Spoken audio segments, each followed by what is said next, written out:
Municipio de Palca, provincia Murillo, Marcán, Jauraquewa, Wali, Ayesiraki. Marcachirinakawa, Kamata Arstani Paraki.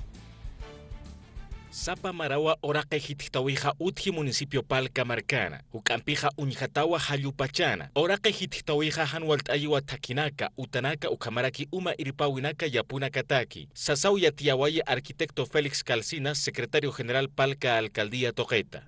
Cada año que contamos con fuertes afectaciones en temas de desastres naturales.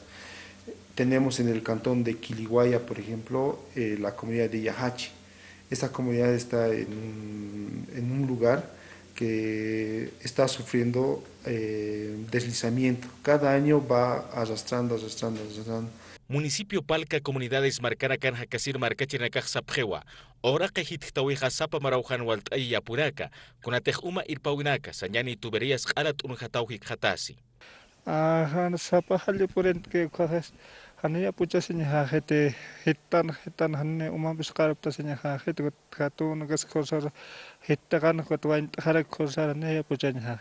Cada año hacemos el presupuesto para desastres naturales.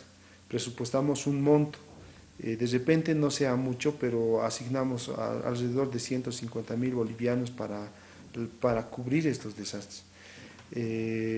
Ejecutamos todos los gastos en apoyo a compra de politubos, de tuberías. Ucamaraki, Secretario General Alcaldía Palca Marcata Sawayi, Acamara Jacinti Hanwalt Oveja Utjawayiwa, Comunidad Unimarcana, Conatej Oraque Hititaweja Hanwalt Ayawayiwa Tunca Utanaka, Ucapach para que Oraque Hititaske Yahachi Marcana, y Chaja Gobierno Municipal Tajaskiwa Yanaptawi Gobierno Toque.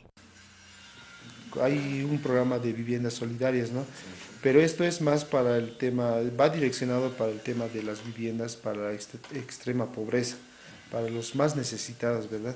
Es un programa, pero nosotros estamos pidiendo mediante la Dirección de Alerta Temprana que nos puedan coadyuvar a conseguir la habilitación o en todo caso la reposición de unas viviendas a los damnificados.